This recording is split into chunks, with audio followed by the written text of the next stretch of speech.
Ini ada yang nanya, untuk jam pemakaian rutin dengan umur lebih dari 50 tahun, apalagi in-house movement, wajar saja kalau ada Franken, terserah yang punya jam mau servis pakai spare part ori baru atau ori copotan. Yang salah itu barang Franken dijual like new. Oke, gue bahas.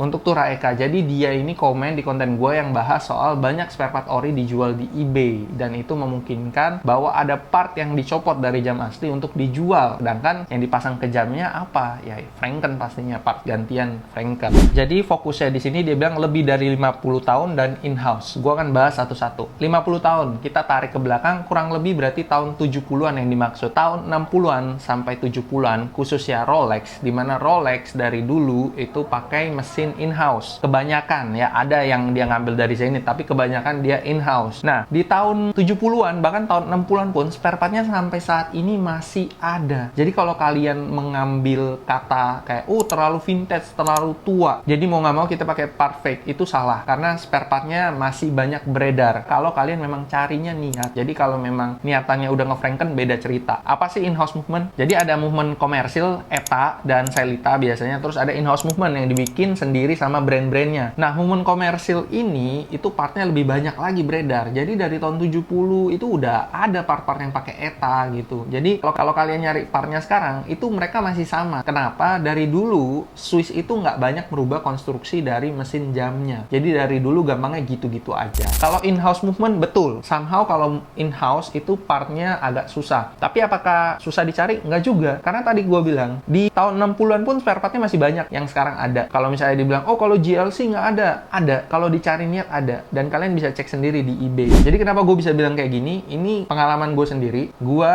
mau bangun jam dari tahun 1950-an. Jamnya itu bahkan udah hilang dari marketplace segala macam. Udah nggak ada yang jual. Hanya ada beberapa di dunia dan harganya sangat-sangat mahal. Gue mau bangun waktu itu. Intinya gue mau bangun jam itu. Dan gue mau pakai part Swiss yang bener. Walaupun bukan dari brandnya, tapi kalibernya sama. Atau movementnya sama. Jenis mesinnya sama. Jadi it's okay. Yang penting jenis mesinnya sama, mau apapun itu selama Swiss made dan konstruksinya sama, itu pasti masuk. Jadi ibaratnya gue bisa restore jam itu. Yang penting kita tahu, ini movementnya bisa pakai movement part dari yang lain, dari yang mana gitu. Dan itu pastinya ori kita carinya. Kenapa? Karena sama aja, kalian pakai part yang non ori pun belum tentu masuk. Yang pasti itu. Yang kedua, kalau kalian pakai yang ori, itu kalian punya pride sendiri bangun jam. Jadi nggak ada alasan buat kalau lebih tua dari 50 tahun susah spare partnya, apalagi in-house, nggak ada alasan sih menurut gue. Karena semua bisa dibangun, bisa direstore kalau kalian memang niat. Jadi balik lagi, ini nggak sah. 50 tahun in-house itu bukan alasan untuk membuat jam Franken. Jadi stop menormalisasi Franken. Buat kalian yang masih penasaran soal Franken, atau soal jam ini Franken, atau isu-isu Franken yang ada di market, coba komen di bawah.